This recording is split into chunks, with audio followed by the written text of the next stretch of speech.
that the whole world may perceive the glory of his marvelous works. From the collect for the third Sunday after the Epiphany, in the name of the Father, and of the Son, and of the Holy Spirit. Amen. Forgive me, I got to start off with this. I've never seen anybody do this. It was masterfully done, Jessica.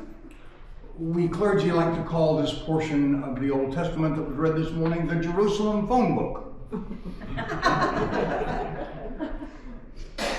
And she just skipped it.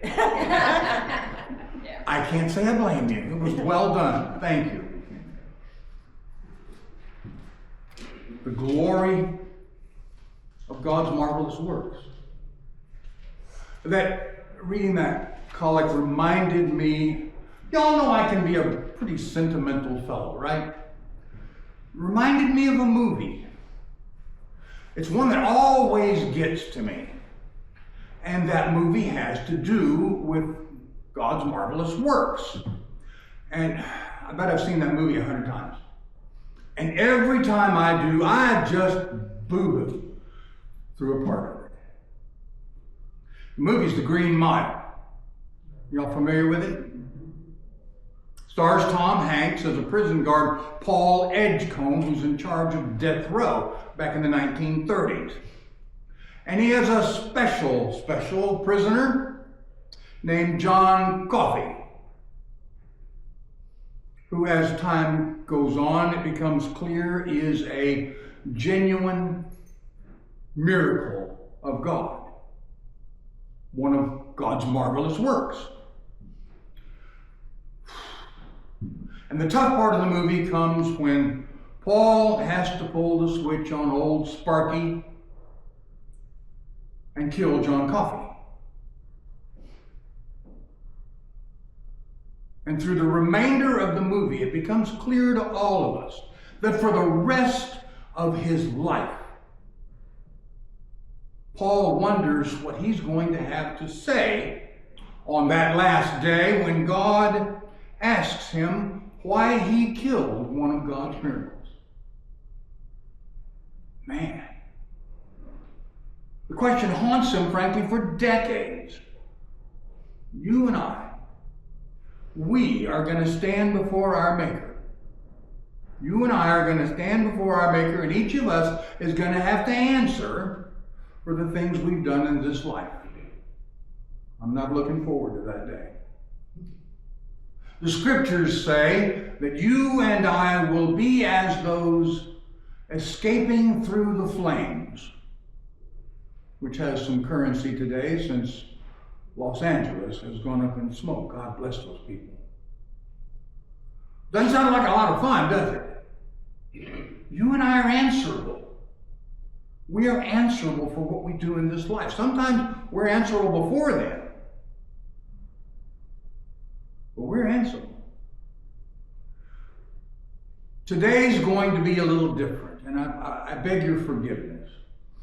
I had, frankly, what Andrew called an epiphany on the Epiphany. Actually, the Epiphany took place over about 3 days. But it seems that when God wants to have let's say a chat with me, he will put me in a place where I will have very few distractions. So there I was, in Medical City, Decatur, in the ICU, staring with bright lights all over the room at midnight, contemplating the ceiling, and there's a ceiling tile up there that says, "Call, don't fall." And on that night, I perceived that God spoke to me. Now, let me begin here by saying God does speak to us, and he speaks to us in 100 different ways. The scriptures tell us that he will speak to us in a still, small voice. God will speak to us in the quietness of our soul. He will speak to us in the voice of another person. I sometimes hear God speak to me in the voice of my wife when I'm in trouble.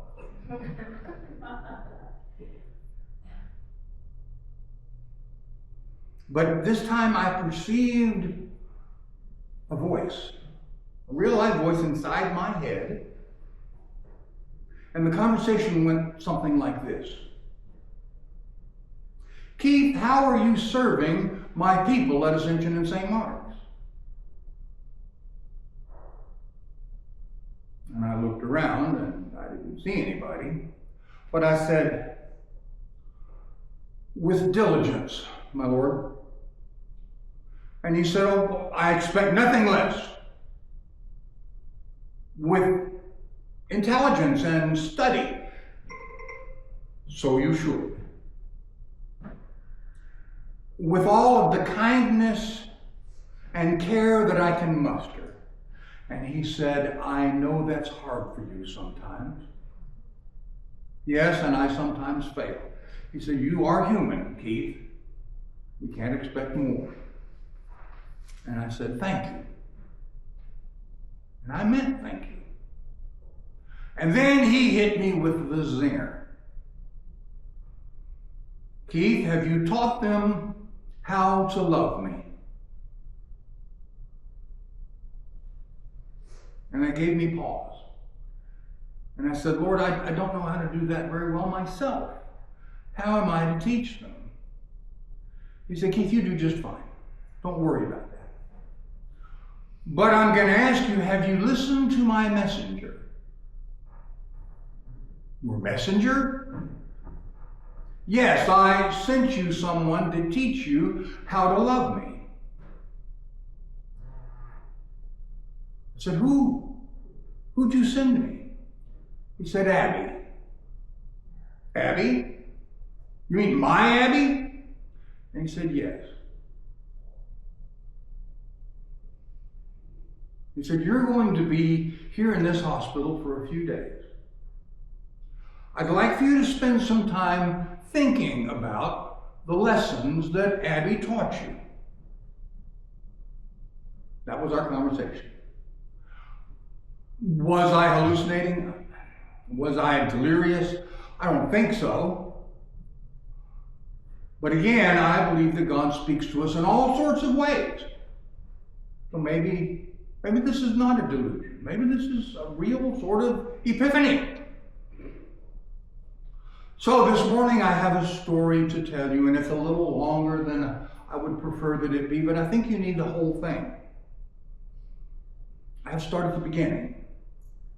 And the beginning of this story starts when Holly and I were first married 9.5 years ago.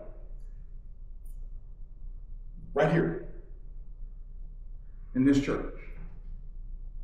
We put off our honeymoon until October of that year. It was July 25th, 2015 that Holly and I got married, and she's proud that I remembered that date. We put off the honeymoon until October, but back in September, before we left for our honeymoon, we spent a little time at the Stagecoach Festival in downtown Bridgeport, walking around Bridgeport, meeting people, and just looking at stuff. And we passed the animal shelter booth. And Holly made a remark as we walked past. Oh, what a beautiful dog. And there in a crate under the little tenty booth thing was truly a gorgeous animal. She was quiet, she was well behaved, she was in a crate there under the tent, and I decided that I would make her my wedding gift to Holly. So I pulled the guy off to the side and I said, I want that dog. I'll come by Monday and sign the paperwork and we'll do all the thing. And he said, okay, great. So I made the arrangements, and when Holly and I got back from our honeymoon, Dixie was waiting for us. A beautiful Australian cattle dog. Full of energy, really bright, beautiful dog. And she made her place in our home on the back of the sofa. Now, a lot of y'all have met Dixie. She would lay down on the back of the sofa so that she could look out the windows and watch the street and warn us of the evil FedEx man. When she spotted the FedEx truck, she would leap off the back of the sofa, run to the front window, and bark at him.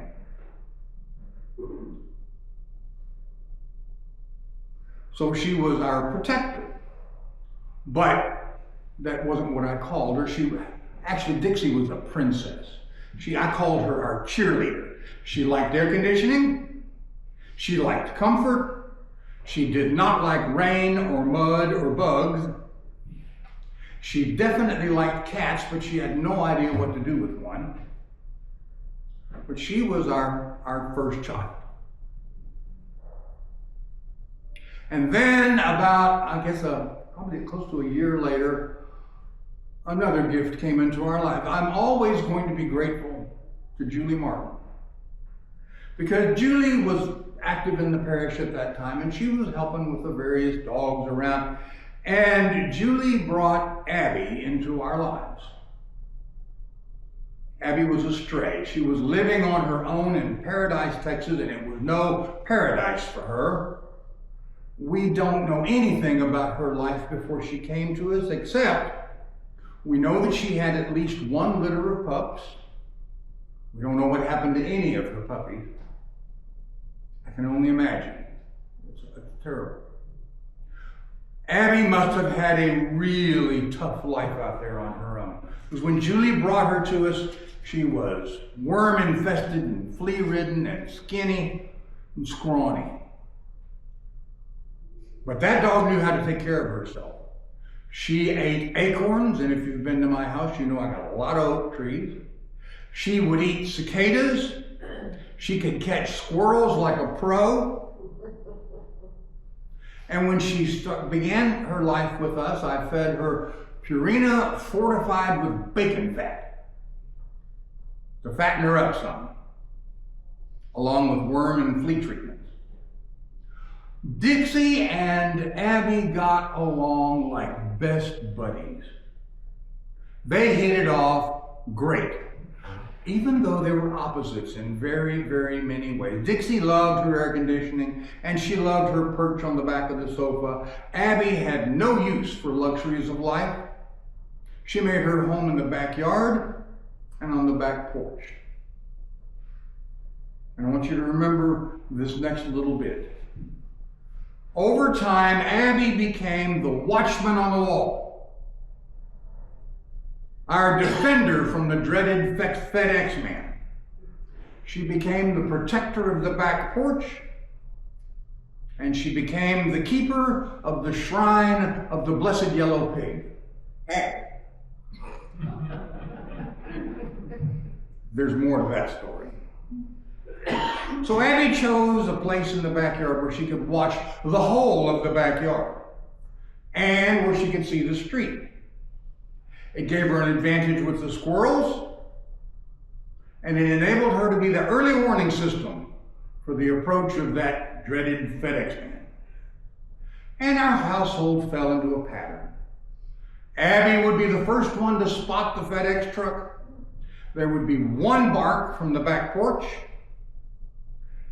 Dixie would lunge headfirst off the back of the sofa and head for the front window. Abby would come tearing through the doggy door, and she would join Dixie at the front window, and the two of them would engage in a bark fest.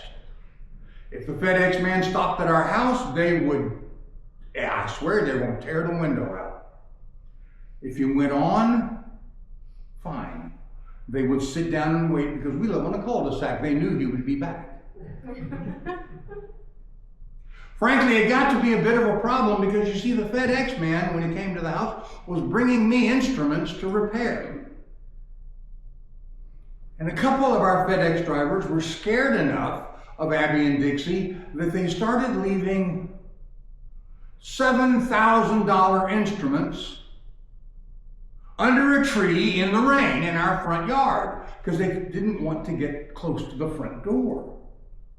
Well, I had to file a couple of complaints against the drivers, and I guess they got talked to, but it all worked out in the end.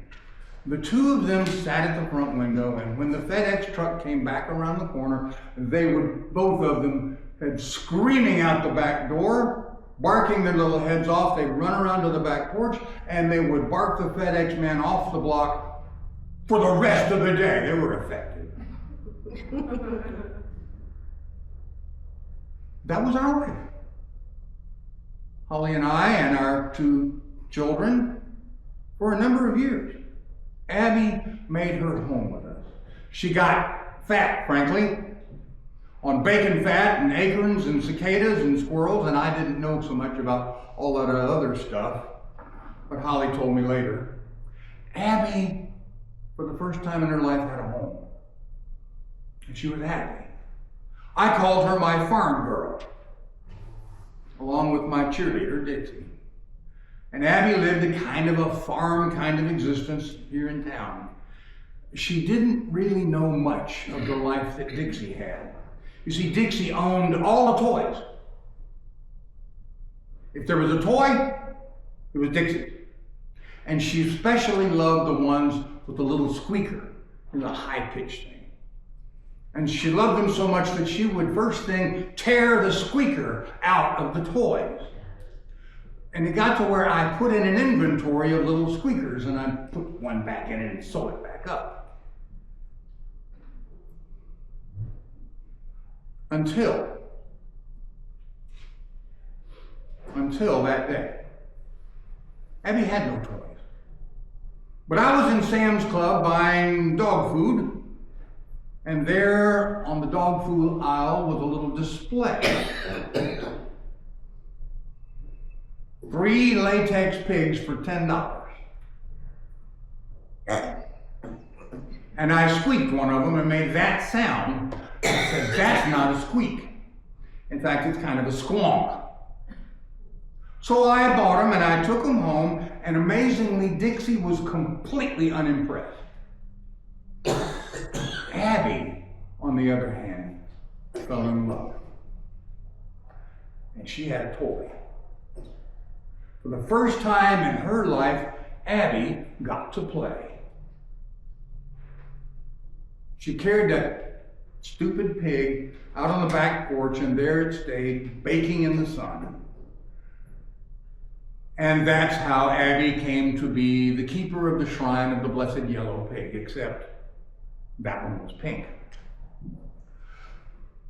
So I guess it was 2 years into Abby's stay with us that she actually finally became the watchman on the wall, our defender from the dreaded FedEx man, the protector of the porch, and the keeper of the shrine of the blessed yellow pig, except that pig was pink.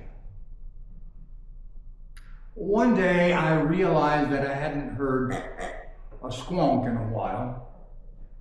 And so I asked Abby, I said, Abby, bring me the pig. And her whole being just sunk. She hung her head, said, Abby, go get me the pig. And she did. Her head hung low, not too willing, but she was obedient. She came back in with the pink pig and laid it on the rug in the dining room. And it was sad. I was afraid this had happened. It had been chewed up, and the squonker had been, can't call it a squeaker if it doesn't squeak right, the squonker had been chewed out of the face of the pig. Dixie struck. So I said to Abby, come with me. And we went back to the storage room in our house, and I got into the package containing the other 2 pigs. And I got the yellow one out, and I handed it to Abby, and you should have seen the look of joy on her face. She grabbed that pig, squonked it once, and headed out the door to the porch. And she hid that pig in her shrine.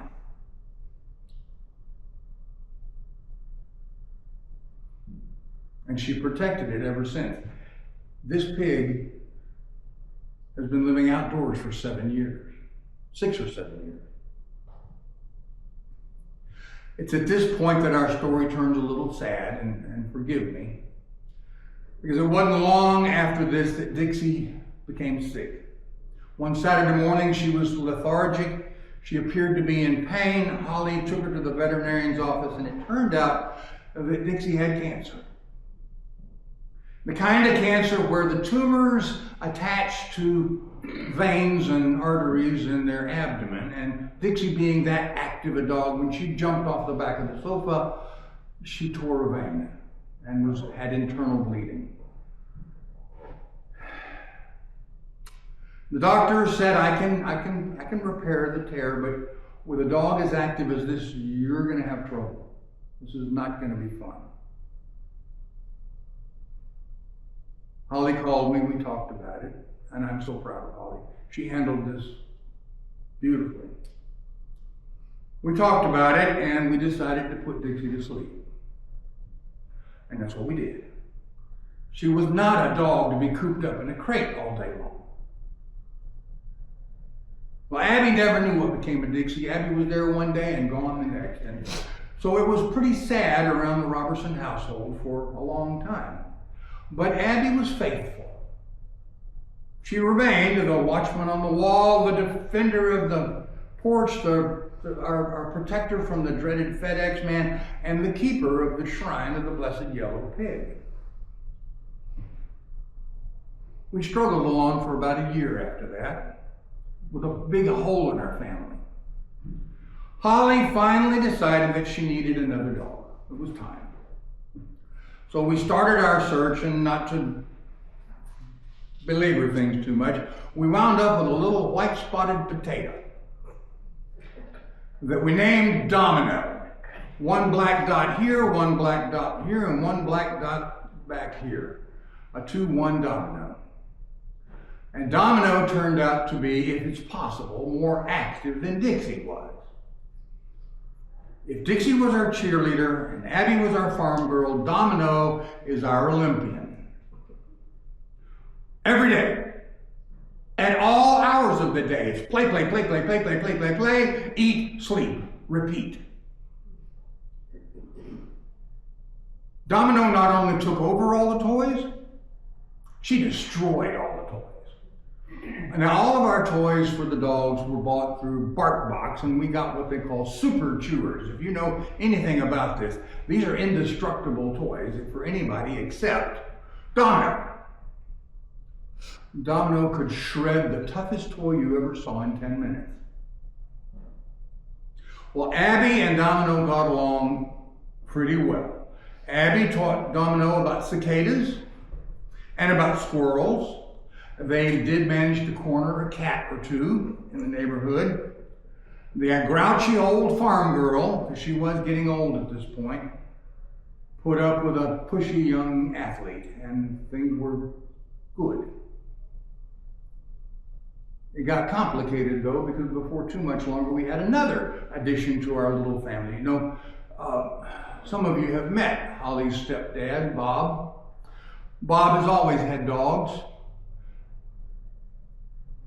Holly's mom died a few years ago. Bob remarried to a lovely lady named Barbara, and he decided he wanted another dog, and he's in his 80s, and Barbara's not much younger, and Barbara liked the dog well enough, she just didn't like the dog being a puppy with the mess and whatnot. So they contacted us and asked if we would like to take a Beagle Terrier mix off their hands, and we did. Sarah couldn't sneak up on a squirrel to save her life. Abby tried to teach her. Not going to happen. Abby tried to teach her about cicadas. If you just go lay down close to where the digging sound is, they'll come to you. Not Sarah. She dug holes all over our backyard. She didn't have the patience to wait for a cicada. Domino and Sarah became fast friends.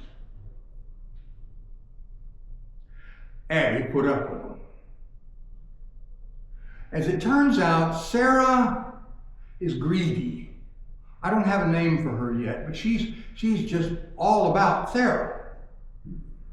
We would give all the dogs a treat, and Domino and Sarah would just gobble theirs down as fast as they could. Abby would take hers to the back porch and enjoy hers at her leisure. Well, Sarah figured that out.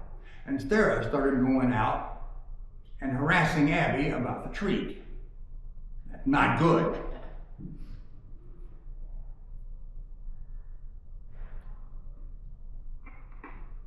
We had an altercation one day.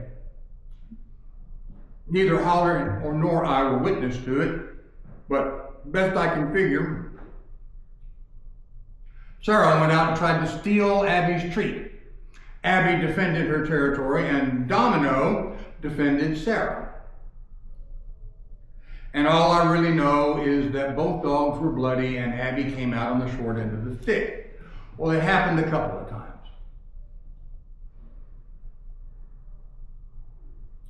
And one day I was out looking at a place to hunt deer, and Holly called me in a panic.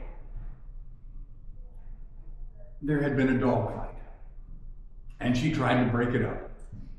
That's not good. I told her to put the dogs away, stop the bleeding, I'll be there as quick as I could. Half an hour later, I was there. There was blood everywhere. It was awful. I checked everybody. Abby was torn up, Domino was torn up, Holly was torn up, Sarah was, what happened? Well, I locked the dogs away, took Holly up to the emergency room. 5 hours later, she had 9 stitches in her hand.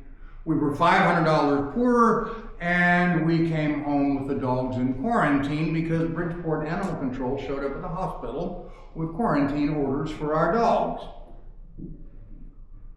Well, what happened was Abby took Domino and Sarah out in the backyard to play. She would throw a ball, and Domino would run after the ball and bring it back, and Sarah would run after Domino and snarl and growl and bite at Domino on the way back. And the only thing I can figure is that Abby thought Holly was in danger because Abby intervened and she attacked Domino. And that's not a dog you want to attack. So we survived the quarantine. The dogs were on antibiotics. Nobody was torn up all that badly, but they were going to be on antibiotics for about 3 weeks. We survived the quarantine. Abby lived in my office, ate in my bathroom. The other dogs it was not fun. We got the all clear, everything went more or less back to normal, but then a month later it happened again. I pulled up in the driveway in my truck and I heard a heck of a commotion in the backyard. So I went running through the back gate, and there, locked in mortal combat, was Abby and Domino. I picked up a branch that had fallen off a tree and I hit Domino hard. Didn't faze her. I hit Abby hard. Didn't faze them. Holly ran in the house and got a stun gun that I had bought just for this eventuality. I figured if 95 million volts will put a 300-pound man on the floor, it ought to break up a dog fight. Guess what? It doesn't. I hit Domino with it didn't faze her. I hit Abby with it didn't faze her. What fazed them was Dad fell over in a Sarah hole and wound up looking like a turtle. On my back in a hole with a string of profanity that I'm not proud of.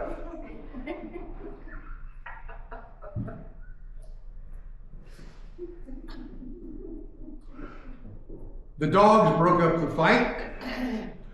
Holly got Domino and Sarah in the side hallway. Abby ran in the house and got topped up on the sofa. I checked on everybody. Holly wasn't hurt. I wasn't hurt. Domino was hurt. Domino had some serious wounds to her throat. Abby don't mess around. And I went and looked at Abby. And it was bad.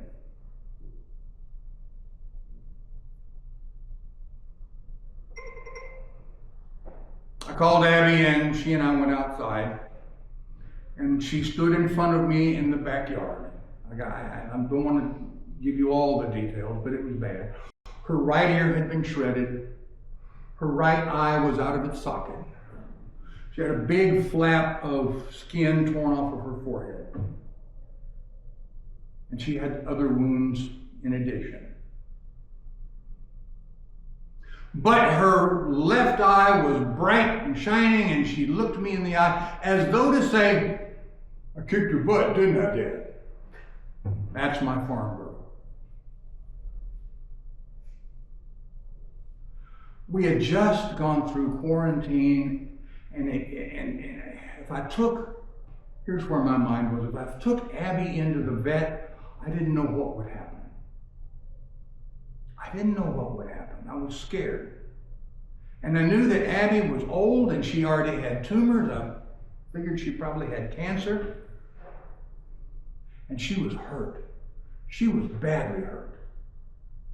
So I had to put her down. It was the hardest decision I've ever had to make.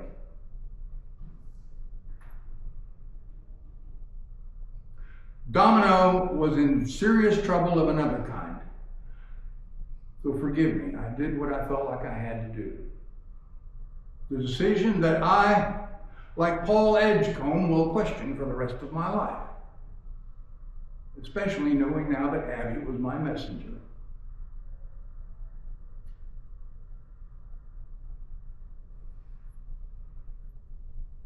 Well, to finish up the story, I called Butch. I asked for his help. I hoped that he had some way to dig a hole big enough to put Abby in, and he offered his help, and I'm grateful. He got out his tractor, and we dug a hole, and we laid Abby to rest. And then Butch said to me, "Do you know what's over there?" He pointed. I said, "Yeah, looks like Johnson grass to me." He said, "That's where Bishop Reed's dog is buried." So Abby's in good company. And I'm grateful.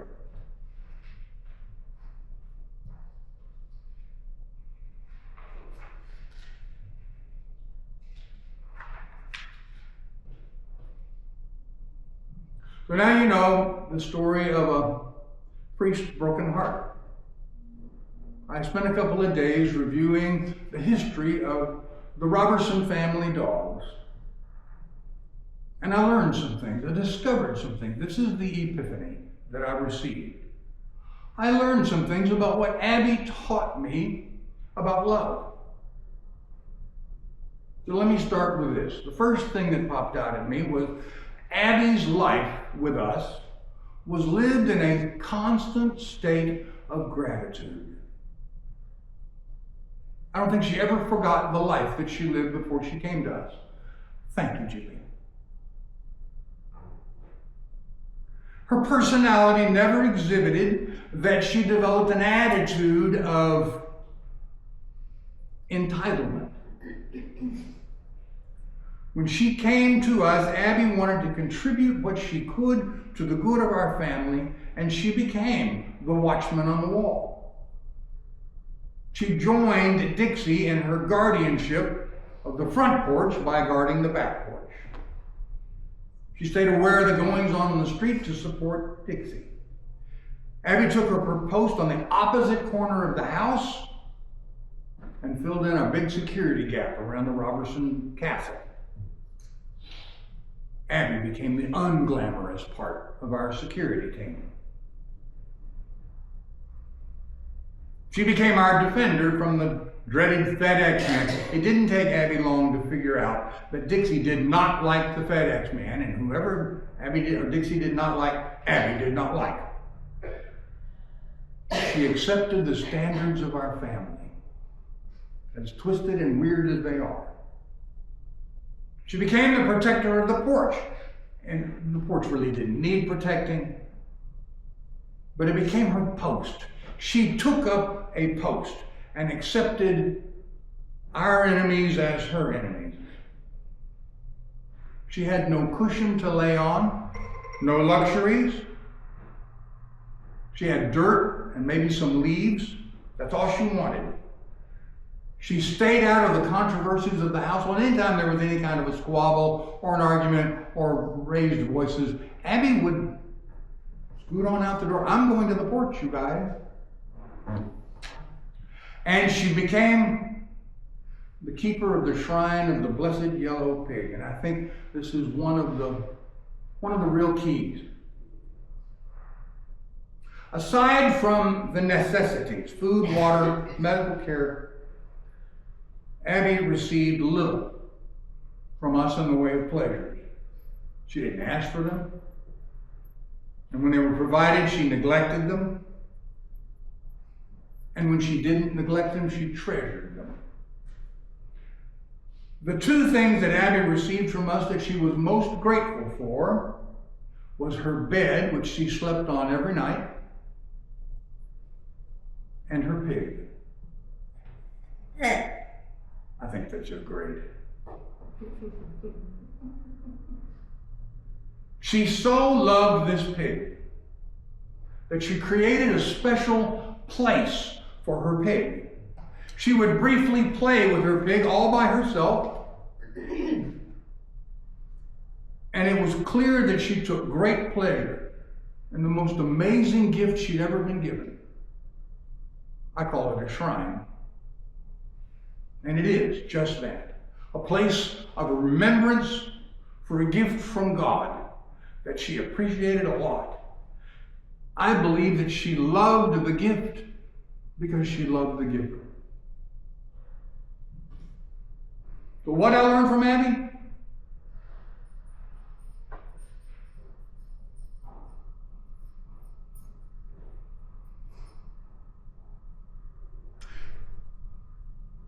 It starts when we love God, coming to live in a state of gratitude. It means not taking things for granted, not thinking that we somehow deserve the things that we've got. We love God by accepting with gratitude the gifts that He has given us, by being useful and fitting into the community that He's placed us in, by faithfully exercising our ministry, no matter how small or how humble that ministry is. And finally, we honor God, we love God by creating shrines, by creating places and times and rituals in order to remember the many ways that God has blessed us. A shrine consists of a place and maybe a time and oftentimes some kind of ritual or routine where we take joy in remembering our blessings. To create a shrine means that we do not take credit for the good things that life has blessed us with, but that we purposefully take joy in remembering that God has loved us enough to give us a beautiful, blessed yellow pig. One that goes when we bite on it. And now, by the way, that also means remembering with shame the times that we have neglected God's blessings, and from our neglect, His blessings have become damaged. When that happens, confess it, will you? Remember it. Be ashamed. But also remember the lesson of the yellow pig.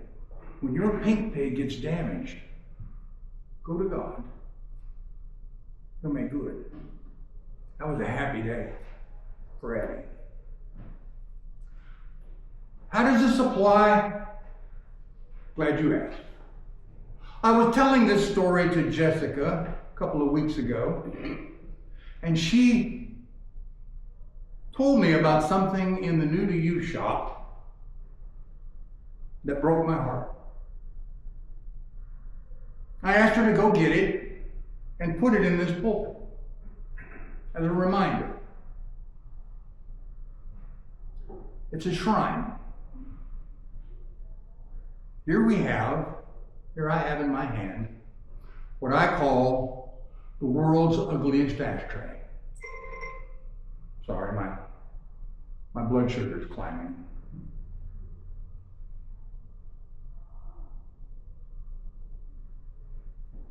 This is a shrine. Unfortunately, it's a discarded shrine. This was on the freebie shelf in New to You. I developed my theology of the world's ugliest ashtray in 2004. So it's been 20 years coming, this sermon. Those of you who are mothers and who are grandmothers know the idea of the world's ugliest ashtray. You may have never heard it put quite this way. You may not smoke, may not have ever smoked. You may have very refined tastes in the decor of your home. But none of that matters when your child gives you something that they toiled and labored over in love for you. This ashtray, by the way, has no provision for holding a cigarette. It won't hold more than 2 or 3 cigarettes worth of ashes. It is aesthetically ugly.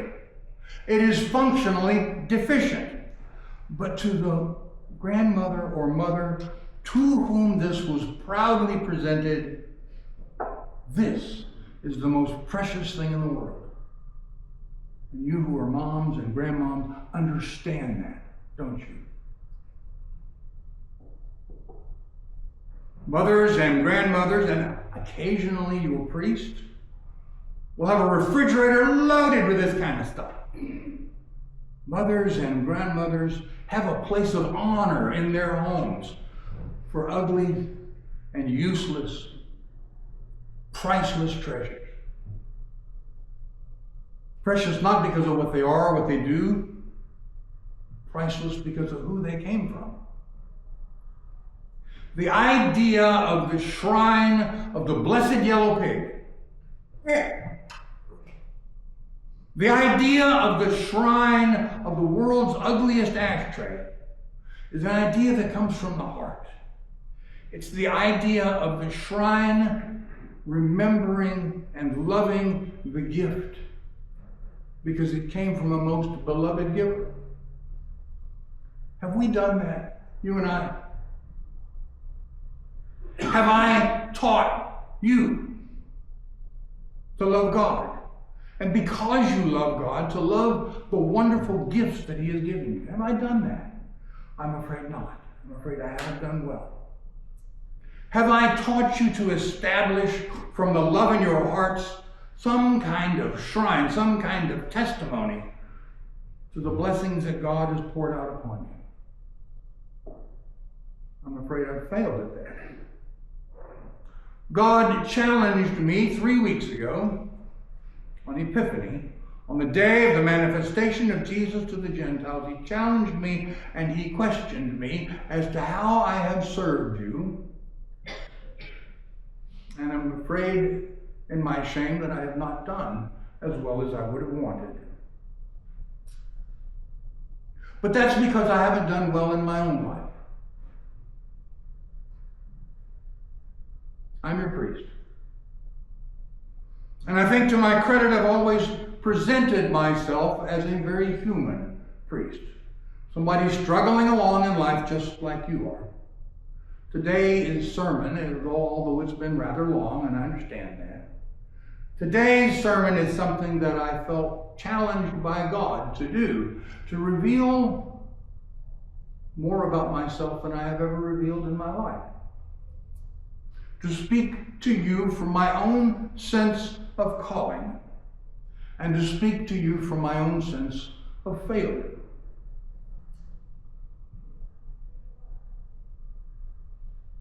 But God said to me,